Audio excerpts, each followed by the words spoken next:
Assalamualaikum warahmatullahi wabarakatuh. Innal hamdalillahi nahmaduhu wa nasta'inuhu wa nastaghfiruh wa na'udzu billahi min syururi anfusina wa min sayyiati a'malina.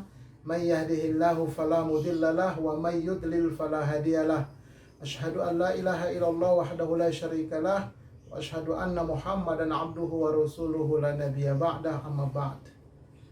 Pertama dan paling utama, tiada kata yang pantas untuk senantiasa kita ungkapkan kecuali puji dan syukur alhamdulillah kehadiran Allah Subhanahu wa taala.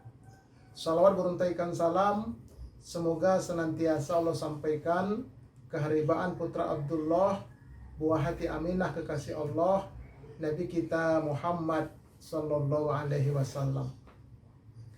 Ibu-ibu sekalian, pengajian Al-Ikhlas ya Bintaro Jaya yang dirahmati oleh Allah Subhanahu wa taala. Nah, selama pandemi ini alhamdulillah saya membuat sebuah channel di YouTube. Nama channelnya itu adalah Majelis Studi Dakwah Terapan, yang mengulas dan mengkaji materi-materi dakwah untuk dapat kita terapkan di dalam ibadah dan kehidupan kita sehari-hari. Jadi sifatnya praktis. Ya, silakan kalau mau dilihat, ditonton, dikaji bersama keluarga, silakan buka ke channel saya Ustadz Arifin Purba Official. Nah, tapi jangan lupa ibu-ibu sekalian serta jamaah sekalian, subscribe, like, and share. Dan itu insya Allah gratis. Ya. Jadi baik ibu-ibu sekalian yang dirahmati oleh Allah Subhanahu wa taala, sebagai pengantar nih, hidup itu adalah pilihan. Ya, bukan takdir tetapi pilihan. Dan Allah memberikan kepada kita dua jalan pilihan. Sebagaimana Allah berfirman di dalam surah Al-Kahfi ayat 29, "Wa qulil haqqu mir rabbikum faman syaa'a falyu'min wa man syaa'a falyakfur." Dan katakanlah wahai Muhammad bahwa yang benar itu berasal dari Tuhanmu.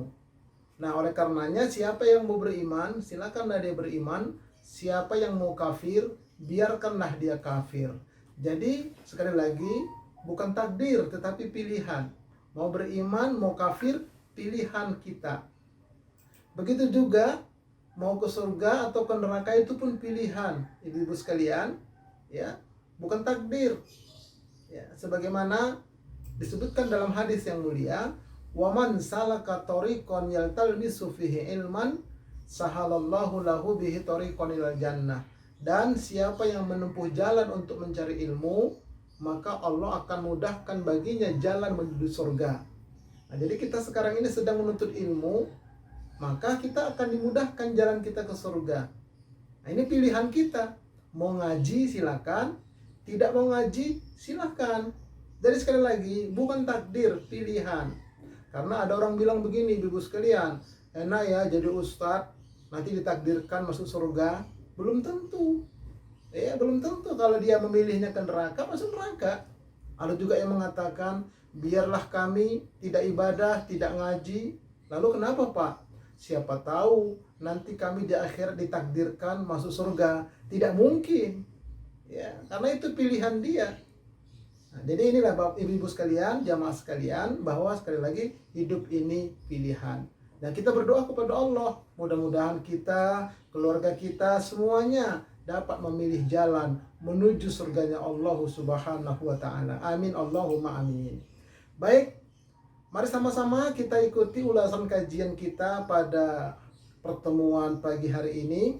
Ya, pada hari ini kebetulan kita masih berada pada bulan Rabiul Awal. Ya, bulan kelahirannya Rasulullah SAW. Oleh karena itu tema kita adalah hakikat mencintai Rasulullah Sallallahu Alaihi Wasallam. Nah, bagaimana penjelasannya, ibu-ibu sekalian? Tetap bersama saya. Jangan kemana-mana, jangan ditinggalkan itu zoomnya ya. Ikutin lihat itu materi slide-nya. Baik. Nah, sebagai pengantar ibu-ibu sekalian, mencintai Rasulullah hukumnya wajib bahkan termasuk kewajiban terbesar dalam agama. Jadi wajib mencintai Rasulullah, itu wajib hukumnya. Tidak akan sempurna iman seseorang hamba kecuali dengannya, dengan mencintai Rasulullah. Semakin tinggi cintanya kepada Rasulullah, maka semakin sempurna keagamaan dia. Semakin kendor cintanya kepada Rasulullah, semakin kendor juga keagamaan dalam dirinya. Nah, namun diperlukan bukti dan tanda yang dapat dijadikan ukuran kebenaran pengakuan cinta kepada Rasulullah tersebut. Nah, jadi ada standarisasi, ada bukti, ya. Karena tidak sekedar pada omongan, tapi pada bukti. Nah, ini bukti ini yang penting kita lakukan sebagai bukti kita cinta kepada Rasulullah SAW. Sebab bila pengakuan tidak dibuktikan dengan bukti nyata, maka tentulah banyak orang membuat kerusakan di bumi ini karena pengakuan-pengakuan dusta tersebut. Jadi ada juga orang yang ngakunya cinta tapi sesungguhnya tidak, hoax dia. Nah, karena itu mari kita kaji bagaimana hakikat mencintai Rasulullah SAW ini dengan harapan bisa kita terapkan di dalam diri dan keluarga kita tentunya. Baik, ibu sekalian yang dirahmati oleh Allah Subhanahu wa taala. Oleh karena itu wajib bagi kita setiap muslim untuk mengetahui bukti dan tanda kecintaan kita kepada Rasulullah SAW dengan kemudian merealisasikan di dalam kehidupan kita sehari-hari. Nah, di antara hakikat cinta kepada Rasulullah adalah sebagai berikut. Sangat banyak ya, Bapak Ibu sekalian, sangat banyak sekali. Tetapi ada beberapa yang kita akan sampaikan yang saya kira ini sangat penting. Ya, baik. Yang pertama, meyakini bahwa Rasulullah Shallallahu Alaihi Wasallam adalah utusan Allah dan penutup para nabi. Ini kita harus hakul yakin. Sebagaimana Allah berfirman di dalam Al-Quranul Karim, maka Muhammadun aba ahadim min rijalikum walakin Rasulullah wa khataman nabiyyin wa kana Allahu bikulli syai'in alima. Muhammad itu sekali-kali bukanlah bapak dari salah seorang laki-laki di antara kalian, tetapi dia adalah utusan Allah dan penutup para nabi, dan adalah Allah Maha mengetahui atas segala sesuatu. Jadi kita harus yakin, seyakin-yakinnya bahwa Nabi Muhammad itu adalah khotamul anbiya, penutup para nabi. La nabiyya ba'dah. Tidak ada lagi nabi setelah Nabi Muhammad sallallahu alaihi wasallam. Kenapa? Ya, makin akhir, makin menjelang kiamat ini banyak orang mengaku nabi. Tukang panci ngaku nabi. Tuh. Tukang apa lagi ngaku nabi. Anehnya ada aja pengikutnya. Nah, ini kalau dia sudah betul-betul cinta kepada Rasulullah, tidak akan yakin dia seperti itu. Ini yang pertama ya, bukti orang itu betul-betul hakikat cintanya kepada Rasulullah, hakul yakin bahwa Nabi Muhammad itu adalah utusan Allah dan penutup para nabi. Penutup, tidak ada lagi nabi setelah Nabi Muhammad sallallahu alaihi wasallam. Nah, yang kedua adalah mencontoh akhlak dan kepribadiannya. Nah, ini bukti yang kedua. Sebagaimana Allah berfirman, laqad kana lakum fi rasulillahi uswatun hasanah liman kana yarjullaha wal yawmal akhir wa dzakarallaha katsira. Yang artinya, sesungguhnya telah ada pada diri Rasulullah sallallahu alaihi wasallam itu uswatun hasanah, suri teladan yang baik bagi kamu, yaitu bagi orang-orang yang mengharap rahmat Allah dan hari kedatangan, yaitu hari kiamat, dan dia banyak menyebut Allah. Nah, jadi yang kedua ini adalah kita mencontoh dan menteladani akhlak Rasulullah SAW. Nah, ini yang merupakan bukti kita betul-betul cinta kepada Rasulullah. Nah, yang kita contoh itu apa? Mari kita lihat yang kita contoh itu. Yang pertama, dalam hal berpolitik. Sebetulnya kalau kita mengaku sebagai umat muslim, berpolitiknya harus berpolitik secara Islam. Apa itu politik secara Islam? Ya, khilafah. Dipilih dia. Ya, jadi ulama-ulama terkemuka itu memilih siapa yang jadi pemimpin. Begitulah ketika Rasulullah wafat, Abu Bakar dipilih, Umar dipilih, dan seterusnya. dengan jujur, dengan adil. Itu kita harus mencontoh, kita harus berniat seperti itu. Itu yang pertama. Yang kedua, berhukum. Ya, berhukum harus sesuai dengan apa yang dibawa oleh Rasulullah, yaitu Al-Quran dan Sunnah. Kalau mencuri, ada saksi terbukti, ya potong tangan, tuh seperti itu. Nah, kemudian hukum yang lain lagi, itu seperti itu. Kita harus ada niat ke sana, harus ada cinta kita ke sana, keinginan kita seperti itu, menegakkan hukum Allah, karena itulah bukti cinta kita kepada Rasulullah SAW. Yang ketiga, berekonomi. Nah, berekonomi yang dicontohkan Rasulullah itu menghalalkan jual beli, mengharamkan riba, dan tidak ada penipuan di dalam jual belinya. Apalagi sebagai seorang pedagang, dia tidak akan menipu dalam timbangan, tidak akan menipu dalam ukuran, dan seterusnya. Nah, itu kalau dia ngaku sebagai umat Rasulullah dan cinta kepada Rasulullah SAW. Nah, kemudian dan beribadah, kita mencontoh Nabi, walaupun tidak bisa 100%. Ya, Nabi itu sholat malamnya sampai bengkak kaki beliau. Sampai-sampai Aisyah bertanya, "Ya Rasulullah, suamiku, engkau kan sudah diampunkan dosa-dosanya yang telah lalu bahkan yang akan datang. Kenapa engkau begitu semangatnya beribadah?" Apa kata Rasulullah? "Apakah salah kalau aku ingin menjadi hamba Allah yang lebih bersyukur kepada Allah?" Nah, itu Rasulullah SAW.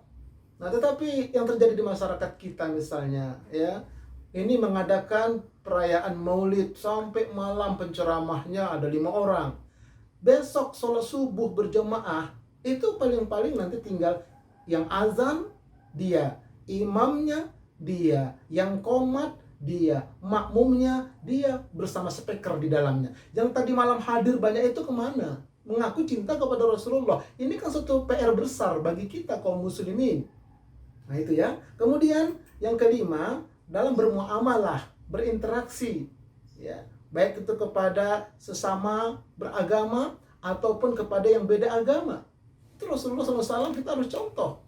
Kepada keluarga silaturahim, kepada yang tidak keluarga tetapi seagama yang namanya ukhuwah imaniyah, kepada yang luar agama namanya hablum minan nas. Rasulullah luar biasa ya, akhlaknya. Nah, itu yang harus kita contoh. Nah, kemudian yang berikutnya lagi bergaya hidup. Ya, bergaya hidup. Ya, tidak Rasulullah itu bergaya hidupnya yang Islami. Ya, tidak berpoya-poya, tidak mengagungkan barat dan sebagainya. Tetapi menutup aurat bagi wanita. Laki-laki juga begitu, yang pantas, yang sesuai dengan syariat lah. Tidak terlalu mencolok dan sebagainya. Nah, inilah yang garis besarnya sebagai bukti kita cinta kepada Rasulullah SAW, yaitu menteladani akhlaknya. Nah, kemudian yang ketiga, menghidupkan sunnahnya. Sebagaimana disebutkan di dalam Al-Quran, "Qul in kuntum tuhibbunallaha fattabi'uni yuhibbukumullah wa yaghfir lakum dzunubakum wallahu ghafurur rahim." Katakanlah wahai Muhammad, jika kamu benar-benar mencintai Allah, maka ikutilah aku. Ya, niscaya Allah akan mengasihi dan mengampuni dosa-dosamu. Allah Maha Pengampun lagi Maha Penyayang. Nah, jadi kata Allah, kalau manusia mengaku cinta kepada Allah, ikutilah Rasulullah. Nah, jadi kalau kita betul-betul cinta ya kepada Rasulullah, kita ikuti sunnah Rasulullah. Jangan dicaci maki sunnah Nabi. Ya, diikuti. Kalau belum bisa semuanya, jangan tinggalkan semuanya, apalagi dijelek-jelekkan. Ini maaf, ini misalnya ada statement begini, ibu sekalian. Jenggot adalah lambang kebodohan. Katanya ini, semakin panjang jenggot seseorang, maka semakin bodoh orang itu. Kenapa? Kecerdasan otaknya ketarik sama jenggotnya, kata. Ini gak boleh. Karena ini merupakan sunnah Nabi. Ya, kalau nggak punya jenggot, jangan dipaksakan pakai jenggot palsu, jangan. Kalau belum bisa memakai jenggot, ya sudah, tapi jangan dicaci maki sunnah Nabi itu. Nah, jadi kita betul-betul menghidupkan sunnah Nabi. Banyak sekali sunnah Nabi, ya, banyak sekali sunnah Rasulullah SAW itu luar biasa. Ya, tersebar di mana-mana sunnah Nabi itu. Misalnya hari Jumat kita motong kuku, itu sunnah Nabi. Tuh, kemudian kita bersolawat nanti kepada, itu sunnah Nabi, banyak sekali. Nah, oleh karena itu kita hidupkan sunnah Nabi sebagai bukti kita cinta kepada Rasulullah SAW. Nah, juga disebutkan di dalam hadis. Ini hadisnya diriwayatkan oleh Imam Tirmizi. Ya, dari Anas bin Malik, ia berkata, Bersabda Rasulullah sallallahu alaihi wasallam, "Wahai anakku, jika kamu mampu pada pagi hari sampai petang hari tidak ada dalam hatimu itu berkhianat, maka pada seseorang pun, maka perbuatlah." Kemudian beliau berkata, ya kepadaku lagi, "Wahai anakku, itu termasuk sunnahku. Siapa yang menghidupkan sunnahku, maka ia telah mencintaiku. Dan siapa yang telah mencintaiku, maka dia akan bersamaku di dalam surga." Jadi kata Rasulullah SAW kepada Anas bin Malik, ya waktu itu Anas bin Malik itu masih muda dia. Jadi kata Rasulullah, "Wahai anakku, ya kalau kamu bisa dari terbit matahari sampai petang begitu terus, kamu tidak ada berkhianat kepada seseorang, terus begitu setiap hari, nah itu berarti kamu sudah mengamalkan sunnahku. Ya, tidak ada iri, tidak ada dengki, tidak ada macam-macam lah kepada orang lain. Ya, berbaik sangka kepada orang lain kalau memang orang itu patut berbaik sangka kita kepadanya, tapi kalau kita curiga kepada dia, kita jaga jarak. Begitu. Nah, karena kata Nabi, siapa yang menghidupkan sunnahku, maka dia berarti mencintaiku. Dan siapa yang mencintaiku, dia akan bersamaku di dalam surga. Nah, ini jaminannya. Nah, oleh karena itu, ya Bapak Ibu sekalian yang dirahmati oleh Allah Subhanahu wa taala, ayo mari kita jadikan, ya, kita mencintai sunnah Rasulullah SAW. Nah, yang keempat, mencintai Nabi melebihi sesuatu, melebihi segala sesuatu. Ini harus kita lakukan ini, mencintai Nabi itu melebihi dari segala sesuatu. Nah, disebutkan dalam Al-Qur'anul Karim, katakan wahai Muhammad, jika bapak-bapak, anak-anak, saudara-saudara, istri-istri, keluargamu, ya kaum keluargamu, harta kekayaanmu yang kamu usahakan, perniagaan yang kamu khawatir kerugiannya, dan rumah-rumah tempat tinggal yang kamu sukai itu lebih kamu cintai daripada Allah, lebih kamu cintai daripada Rasulullah, lebih kamu cintai daripada berjihad di jalan Allah, maka tunggulah sampai Allah mendatangkan keputusannya. Dan Allah tidak memberikan petunjuk kepada orang-orang yang fasik. Jadi artinya jangan sampai kecintaan kita kepada selain Allah itu mengalahkan cinta kita kepada Allah, mengalahkan cinta kita kepada Rasulullah, mengalahkan cinta kita kepada jihad di jalan Allah. Jangan sampai terjadi itu. Kalau itu terjadi, lebih kita cintai itu selain Allah itu semua, nah maka kata Allah, tunggu tanggal mainnya. Artinya ada ancaman di sana. Nah, oleh karena itu, ya, disebutkan dalam sebuah hadis, kita wajib mencintai Rasulullah itu melebihi dari seluruh manusia.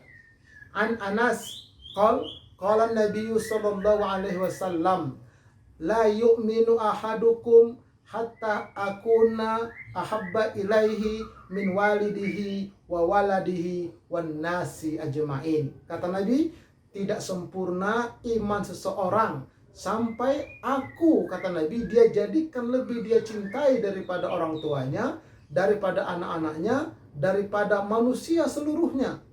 Nah, sampai begitu bukti cinta kita kepada Rasulullah itu. Jadi kita tempatkan cinta Rasulullah itu mengalahkan cinta kita kepada yang lainnya, kepada orang tua, kepada anak-anak, kepada manusia siapapun. Harus Rasulullah itu lebih utama. Nah, ini bisa diamalkan ketika itu, ya, bagi sahabat-sahabat yang waktu itu hadir di sana menyaksikan Rasulullah itu luar biasa.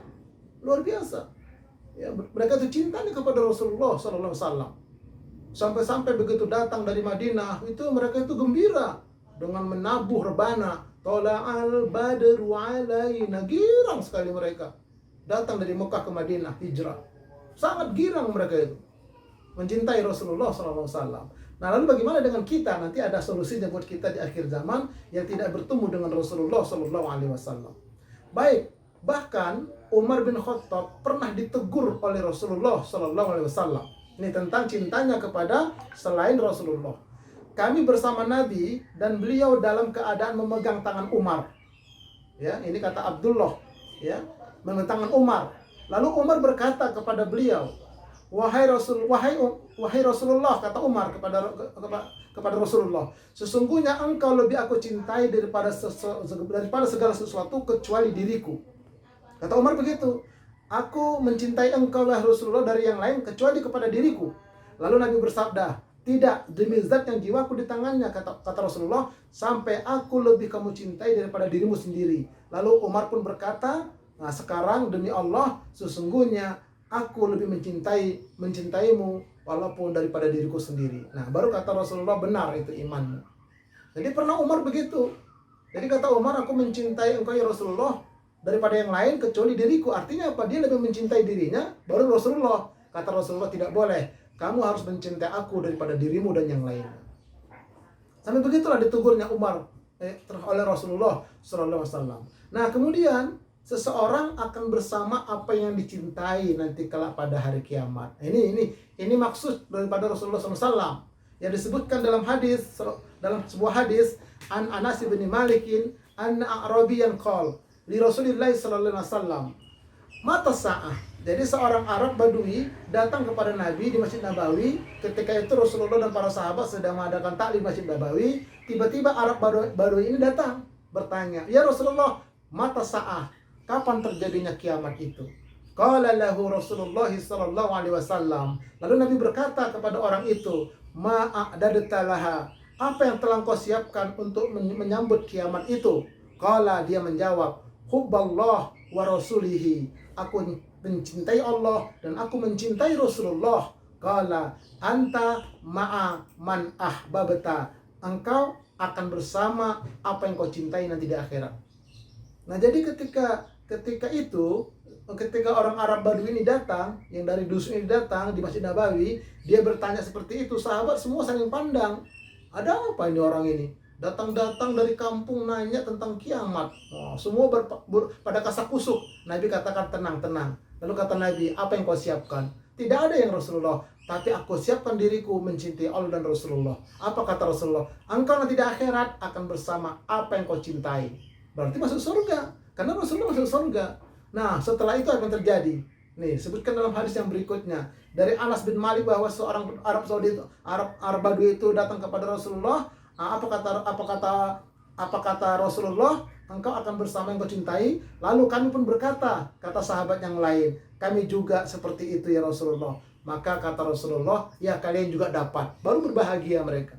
Tadinya mereka itu menganggap remeh terhadap orang Arab Badui ini bertanya tentang hari kiamat. Tapi setelah kata Rasulullah, engkau akan bersama apa yang kau cintai, maka sahabat yang lain pun pada girang. Nah, inilah pentingnya cinta kepada Rasulullah. Jadi kalau cintanya kepada orang-orang yang tidak benar, kepada orang-orang ahli maksiat, karena modalnya modal terkenal, lalu dia cinta, senang, demen, nanti dikumpulkan di sana. Ya kalau junderungannya ke neraka, bahaya lah, berarti sama-sama ke neraka. Oleh karena itu jangan sampai salah kita menempatkan cinta kita. Ya, cintailah Allah dan Rasulnya, serta orang-orang yang mencintai Allah dan Rasulnya. Nah, seperti itu. Kemudian sampai-sampai mereka ada yang mengungkapkan, ini ungkapan dalam hadis. Anas berkata, sungguh aku mencintai Allah, mencintai Rasulullah, mencintai Abu Bakar, mencintai Umar. Lalu aku berharap bisa bersama mereka, walaupun aku belum beramal seperti amal mereka. Nah, jadi sahabat-sahabat itu kan ada tingkatannya, Bapak Ibu sekalian. Ada sahabat-sahabat yang senior, ada sahabat-sahabat yang utama, ada yang setengah utama, ada yang biasa. Nah, ini sahabat-sahabat biasa bilang, kami mencintai Allah dan Rasulnya, kami mencintai Abu Bakar, kami mencintai Umar. Walaupun amal kami belum bisa seperti mereka, tapi kami ingin nanti bersama-sama mereka. Sampai begitu mereka cintanya. Nah, jadi inilah Bapak Ibu sekalian yang harus kita tanamkan dalam diri dan keluarga kita. Lalu yang kelima, ya, hakikat cinta kepada Rasulullah adalah bersikap sopan dalam menyebutkan nama Rasulullah Shallallahu Alaihi Wasallam. Ini disebutkan dalam firman Allah, janganlah kamu jadikan panggilan Rasul di antara kamu seperti panggilan sebagaimana kamu kepada sebagian yang lain. Sesungguhnya Allah telah mengetahui orang-orang yang berangsur-angsur pergi ya di antara kamu dengan berlindung kepada kawannya. Maka hendaklah orang-orang itu menyalahi perintah Allah, takut dan ditimpa cobaan atau ditimpa azab yang pedih. Jadi ini kata Allah langsung, jangan kalian samakan panggilan Rasulullah itu seperti sesama kalian memanggil. Di zaman Nabi dulu, waktu masih hidup. Jadi nggak boleh misalnya begini manggilnya, Muhammad, sini, nggak boleh. Zaman itu ngomong seperti itu. Nah, zaman kita sekarang bagaimana? Sama juga, tidak boleh kita menyebutkan namanya langsung, tetapi ditambah di depannya Muhammad Rasulullah SAW. Boleh di belakangnya, atau Nabi Muhammad sallallahu alaihi wasallam atau Rasulullah Muhammad sallallahu alaihi wasallam. Yang penting tidak boleh polos Muhammad saja, harus tambahnya di depan atau di belakang. Nah, itulah perintah Allah ini sebagai bukti kita cinta kepada Rasulullah SAW. Nah, kecuali kata sebagai ulama, kalau dalam hadis misalnya ketika sholat kita membaca sholawat, asyhadu an la ilaha illallah wa asyhadu anna muhammadar rasulullah. Nah, itu nggak boleh, Pak, tidak boleh ditambah wa asyhadu anna Muhammad nabiyana Muhammad, tidak boleh, karena nama aslinya begitu redaksinya. Kecuali dalam sholat jangan ditambah-tambah. Tapi kalau di luar sholat, nah itu sebagai ulama mengatakan ditambah sebagai bukti cinta kita kepada Rasulullah Sallallahu Alaihi Wasallam. Nah, itu ya. Kemudian, Ibu sekalian, yang keenam, berharap untuk bisa melihat Nabi dan rindu berjumpa dengannya. Nah, ini harus ada dalam diri kita. Di mana setidak-tidaknya di akhirat nanti bertemu dengan Nabi. Atau kata ulama, di dunia ini pun bisa tapi lewat mimpi. Karena setan, iblis, jin tidak bisa menyerupai Nabi dalam mimpi. Itu dalam hadis yang sahih, dalam keterangan yang sahih. Maka disebutkan di dalam hadis, ya, apa kata Rasulullah SAW dari Abu Hurairah bahwa Rasulullah SAW bersabda, di antara umatku yang paling mencintaiku adalah orang-orang yang hidup setelahku. Salah seorang dari mereka sangat ingin melihatku, walaupun menembus dengan harta dan keluarganya, dengan keluarga dan hartanya. Sangat ingin bertemu Nabi, sangat cinta ingin bertemu dengan Nabi, berjumpa dengan Nabi. Nah, inilah orang-orang yang betul-betul nanti itu sebagai orang itu cinta kepada Rasulullah SAW. Sangat ingin ketemu Nabi, rindu, ya, rindu sekali ketemu dengan Rasulullah Sallallahu Alaihi Wasallam. Karena para sahabat ketika itu, ya, mereka itu kalau bertemu dengan Nabi, memandang wajah Nabi, mereka itu sangat bahagia sekali. Tidak ada kebahagiaan yang mereka rasakan kecuali bertemu dengan Nabi. Ya, kecuali berdialog dengan Nabi. Nah, itu mereka itu ketika itu beriman kepada Rasulullah SAW. Nah, bagi kita sekarang ini yang tidak bertemu dengan Nabi, kita harus tanamkan dalam diri kita ingin bertemu dengan Nabi. Caranya tadi kita mencintai Rasulullah SAW. Nah, ini salah satu buktinya cinta kita kepada Rasulullah. Nah, kemudian yang ketujuh, belajar membaca, memahami dan mengamalkan Al-Quran sebagai salah satu tanda cinta kepada Rasulullah. Ini juga merupakan bukti hakikat cinta kepada Rasulullah. Karena disebutkan dalam hadis, Qatadah berkata, dan adalah ketika terjadi perang Uhud, wahai Ummul Mukminin, wahai Aisyah Ummul Mukminin, kata salah seorang sahabat, beritahulah kepadaku tentang akhlak Rasulullah Sallallahu Alaihi Wasallam. Maka Aisyah berkata, tidakkah engkau membaca Al-Quran? Seringkah engkau membaca Al-Quran? Kata sahabat, iya, saya sering membaca Quran dan saya rajin membaca Quran. Nah, aku menjawab, kata Aisyah, ya, aku membaca Al-Quran.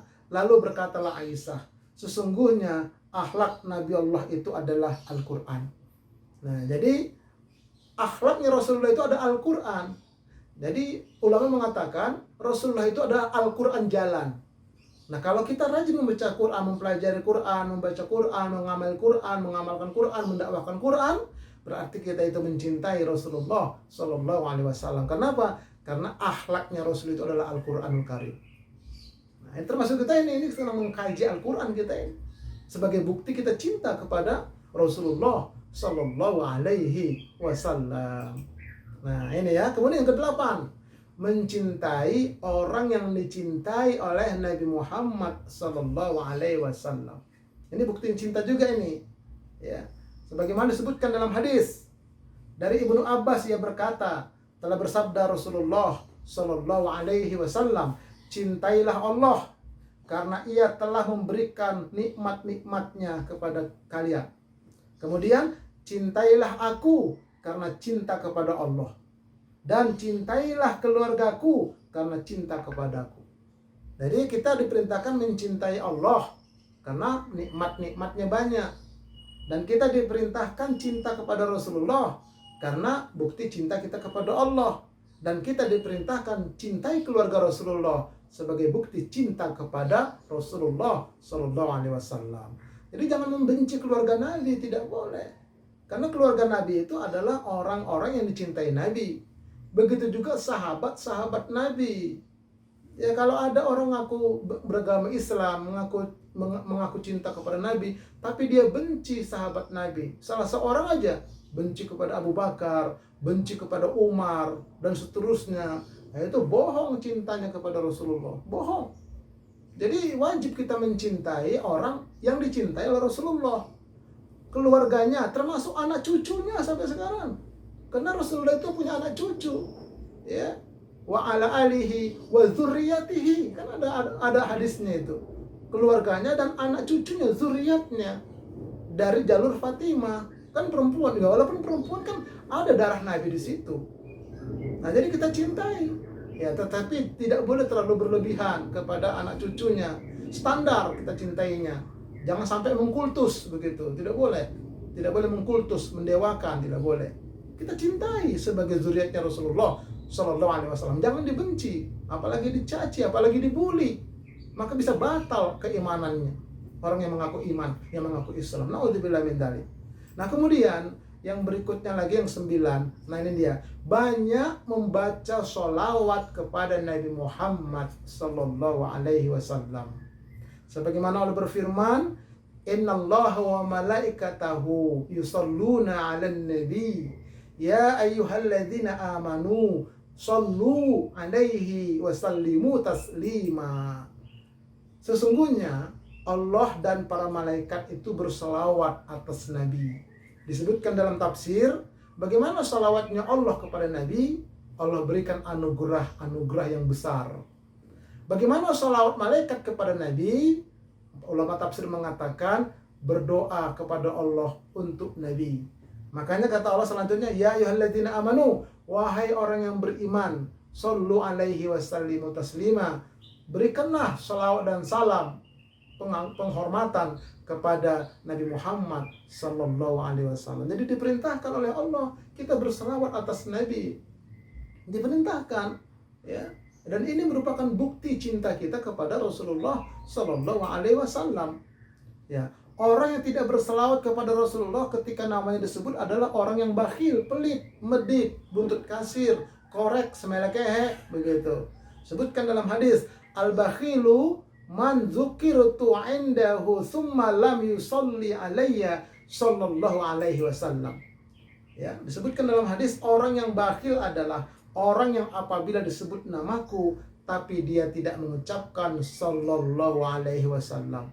Disebutkan nama Nabi oleh seseorang, mari kita berselawat atas Nabi Muhammad. Nah, dia tidak mengucapkan, dia diam aja, itu orang bakhil kata Nabi.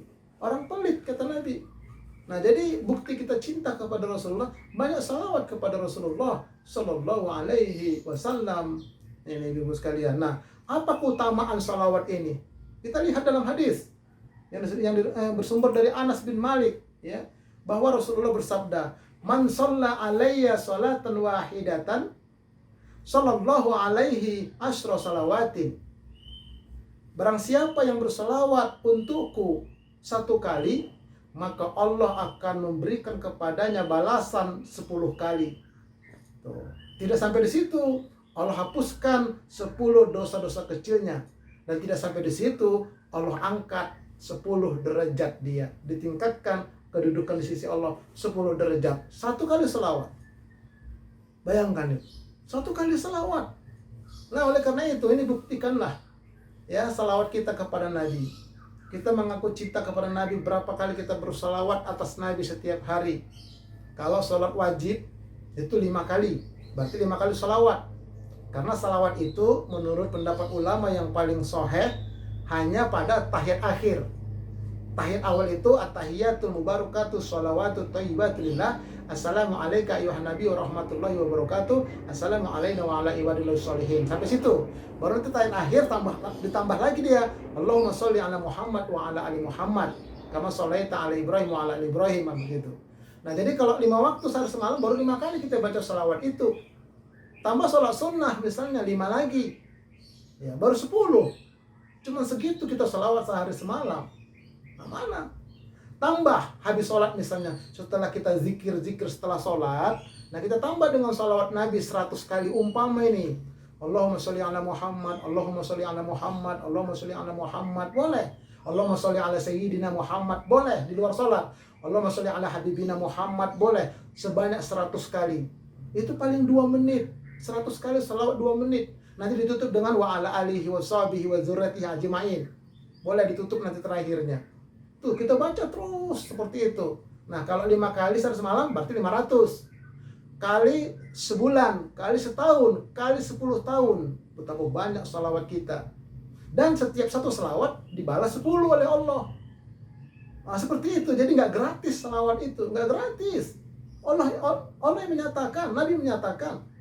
Kita diperintahkan salawat, ditambah oleh Nabi, diterangkan oleh Nabi. 1 salawat kepadaku, 10 Allah beri kepada kamu. Untung besar kita, untung besar, dilimpahan. Jadi Nabi itu seperti gelas yang sudah berisi air penuh. Kita isi lagi air, lubernya itu. Nah, maksudnya lumernya itu, tumpahannya itulah kepada kita. Nabi itu udah penuh dia. Tapi kita sebagai rahmat Allah kepada kita, sebagai kasih sayang Nabi untuk kita umatnya, berselawat atas Nabi, maka limpahannya itu kembali kepada kita. Kenapa kita malas berselawat? Ya Allah ya Rabb. Nah ini, misalnya kalau salawat itu, 1 salawat kita misalkan kita mintakan mobil. Ya Allah, berikan 1 mobil, misalnya nih, 1 mobil Pajero kepada Rasul. Kita bersalawat, mintakan mobil kepada Rasul. Dikasih oleh Allah kepada kita 10 mobil Pajero, misalnya tuh. Bayangkan itu.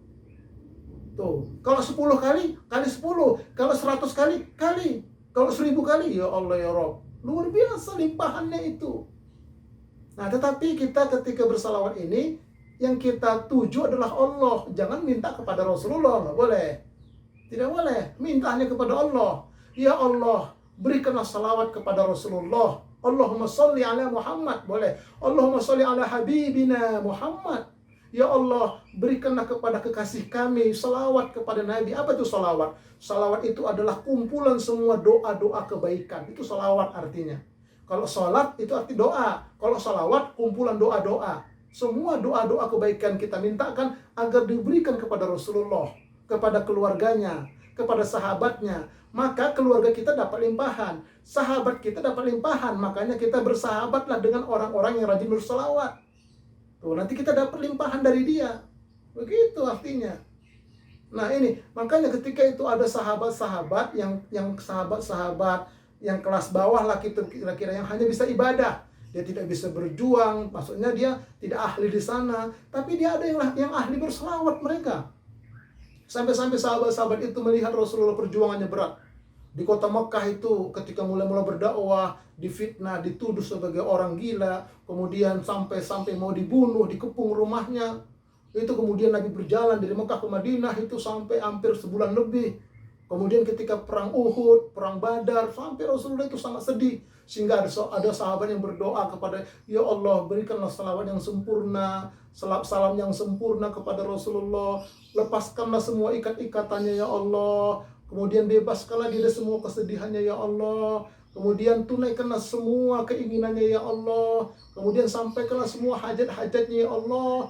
Jadikanlah akhir yang baik bagi dia ya Allah. Dengan kemuliaan Rasulullah SAW ya Allah. Sebanyak bilangan-bilangan yang kau ketahui ya Allah. Begitu sahabat-sahabat itu.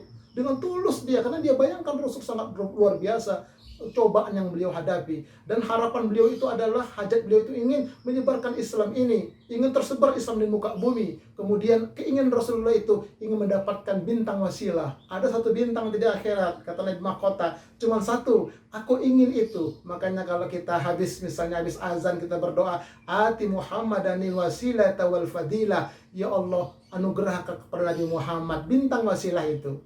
Nah itu harapan Nabi. Kita berdoa semoga Allah berikan itu kepada dia. Maka limpahan itu nanti akan kepada kita juga kembali. 10 kali kembali limpahan itu kepada kita.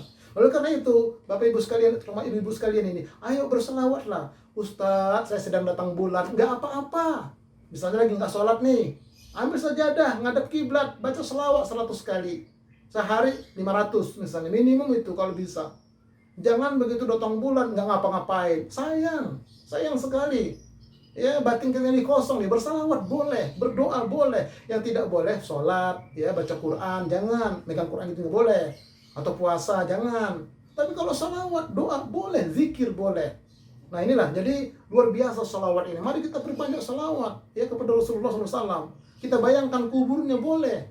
Misalnya kita buka live itu siaran Madinah, nampaklah itu gerbang kubur Rasulullah. Nah kita bersalawat, Allahumma sholli ala habibina Muhammad, Allahumma sholli ala sayyidina Muhammad, Allahumma sholli ala Muhammad. Boleh, silahkan dalam redaksi salawat. Nah itu seperti itu Bapak Ibu sekalian. Nah kemudian selanjutnya, maka perbanyak selawat pada malam Jumat, ya, hari Jumat dan malam Jumat. Nah ini, jadi ini disebutkan dalam hadis, ya. Ini hadisnya, kita lihat terjemahannya begini. Dari Aus bin Aus, ia berkata, telah bersabda Rasulullah Shallallahu Alaihi Wasallam, sesungguhnya seafdal hari yang ada pada kamu semua adalah hari Jumat. Jadi dari semua hari yang paling afdal hari Jumat, kata Nabi. Sebab pada hari itu Nabi Adam diciptakan, dan pada hari itu Nabi Adam diwafatkan, dan pada hari itu sangkakala ditiupkan. Artinya kiamat terjadi. Nah oleh karenanya perbanyaklah salawat kepadaku pada hari Jumat itu, karena sesungguhnya salawat kalian akan sampai kepadaku. Nah kami bertanya, bagaimana bisa sampai kepadamu padahal engkau telah tiada, misalnya sudah meninggal nanti? Bukankah jasadmu telah hancur? Tambah sahabat yang lainnya. Lalu Nabi bersabda, sesungguhnya Allah mengharapkan bumi untuk menghancurkan tubuh para nabi. Jadi ketika itu pun para sahabat bertanya, nanti kalau engkau sudah meninggal ya Rasulullah, apakah sampai salawat kami kepadamu? Kata Nabi, sampai. Kan sudah hancur jasadmu. Bumi haram menghancurkan jasad para nabi. Jadi Nabi itu jasadnya utuh. Makanya disebutkan dalam riwayat, kalau kita bersalawat dari sini, dari Indonesia, untuk Nabi, maka Nabi dengar salawat kita kalau kita tulus ikhlas. Nah kalau kita bersalawat di Masjid Nabawi, Nabi dengar salawat kita dan Nabi menyaksikan kita. Itu umatku yang selama di Indonesia selalu bersalawat kepadaku, sekarang dia datang kemari melakukan umroh ataupun haji. Nabi dengar dan Nabi lihat salawat kita. Nah itu makanya kalau kita ke pekuburan kan membaca salam. Assalamualaikum ya ahlal kubur. Nah itu artinya apa? Mereka dengar salam kita. Itu orang biasa. Tapi jangan coba-coba mendengarkan atau nggak dijawab ya jangan, kabur kita nanti. Nah jadi inilah ya, oleh karena itu perbanyak salawat, terutama malam Jumat dan hari Jumat. Perbanyak salawat, dihitung, boleh dihitung. Orang kata Nabi kalau 1 balas 10 berarti boleh ngitung. Dihitung silakan. Seperti itu. Sehingga nanti seumur hidup kita pernah bersalawat sebanyak 1 miliar kali. Oh mantap itu. Kalau dihitung tambah terus begitu ya. Nah apa kesimpulannya? Ini kesimpulannya ibu-ibu sekalian. Ya, disebutkan di dalam hadis dari Abu Hurairah Rasulullah SAW mendatangi kuburan lalu bersabda, semoga keselamatan terlimpahkan atas kalian penghuni kubur, kaum muslimin, kaum mukminin, dan sesungguhnya insya Allah kami akan bertemu kalian. Ini doa atau salam masuk kuburan. Sesungguhnya aku sangat gembira seandainya kita dapat melihat saudara-saudara kita, kata Nabi. Para sahabat bertanya, tidak akan kami saudara-saudaramu wahai Rasulullah? Beliau menjawab dengan bersabda, kamu semua adalah sahabatku, sedangkan saudara-saudara kita ialah mereka yang belum berwujud. Sahabat bertanya lagi, bagaimana kamu mengenali mereka yang belum berwujud nanti di kalangan umatmu pada hari kiamat? Jadi kata Nabi, kita ini adalah saudara Nabi. Yaitu kata Nabi habis di kuburan itu, kita berbahagia menunggu saudara-saudara kita. Kami ini kan saudaramu, kata sahabat. Tidak, kalian sahabatku. Saudara kita adalah yang belum datang, umat akhir zaman. Itu saudara-saudara kita. Nah lalu kata sahabat, bagaimana engkau nanti mengenali mereka itu dari kiamat? Padahal nggak pernah bertemu dengan engkau. Ini lanjutan hadisnya. Rasulullah SAW bersabda kemudian, ya, apa kata Rasulullah? Apa pendapat kalian seandainya seorang laki-laki mempunyai seekor kuda yang berbulu putih dan di dahi serta di kakinya, dan kuda itu berada di tengah-tengah sekelompok kuda yang hitam legam? Apakah dia akan mengenali kudanya itu? Para sahabat menjawab, sudah tentu wahai Rasulullah. Beliau bersabda lagi, maka mereka datang dalam keadaan muka dan kaki mereka putih bercahaya karena bekas wudhu. Oh, itu nah. Jadi nanti kita dikenali Nabi di padang mahsyar nanti, kita sebagai saudara-saudara Nabi, saudara orang beriman yang lainnya, kita dikenali oleh Nabi itu, padahal kita tidak pernah bertemu, dengan wajah bercahaya, kaki bercahaya, disebabkan karena wudhu. Makanya perbagus wudhu kita. Tuh. Nah lanjutkan hadisnya. Aku mendahului mereka ke telaga, kata Rasulullah. Ingatlah, ada golongan lelaki dihalangi dari datangnya ke telagaku, sebagaimana dihalaunya unta-unta sesat. Aku memanggil mereka, kemarilah kamu semua. Maka dikatakan, sesungguhnya mereka telah menukar ajaranmu setelah kamu wafat. Maka aku bersabda, pergilah jauh-jauh dari sini. Nah, tapi setelah Nabi kenal itu semua, Nabi ke telaga Al-Kautsar, telaga Nabi, sini masuk, sini masuk, minum telagaku, kata Nabi. Nah, ada sekelompok dilarang sama malaikat. Ini nggak boleh, kelompok ini nggak boleh, ini nggak boleh. Kenapa wahai malaikat Jibril? Kata Nabi Rasulullah, mereka setelah engkau meninggal, mereka robah agamamu. Itulah pelaku bid'ah. Jadi merubah-rubah ajaran agama, merubah-rubah, menambah-nambah, memodifikasi ajaran Islam, ajaran Rasulullah. Mereka buat seperti itu, kata Nabi, pergi jauh, marah Nabi. Oleh karena itu, kita sebagai umat Rasulullah, kita cintai Rasulullah, tapi jangan keluar, jangan robah agama yang dibawa oleh Rasulullah ini. Baik caranya, jumlahnya, bentuknya, dan seterusnya. Terutama ibadah mahdoh, juga yang berkaitan dengan akidah. Nah, apa penutupnya ibu-ibu sekalian? Nih, perhatikan penutupnya ini. Ya, cinta kepada Nabi Muhammad Sallallahu Alaihi Wasallam bukan terletak pada acara seremonialnya, bukan. Ya, bukan terletak di situnya seremonial hebat, tidak. Bukan di situ sebagai bukti cintanya. Tetapi sejauh mana kita mempelajari sunnahnya, sejauh mana kita mendalami sunnahnya, dan sejauh mana kita mempraktikkan sunnahnya di dalam hidup dan kehidupan kita sehari-hari. Nah, ibu-ibu sekalian yang dirahmati oleh Allah Subhanahu wa taala, inilah ya sekelumit tentang bukti atau ciri-ciri orang yang betul-betul mencintai Rasulullah Sallallahu Alaihi Wasallam. Semoga bermanfaat untuk saya dan keluarga saya, untuk kita dan keluarga kita semua. Akhirnya saya kembalikan kepada Ibunda moderator.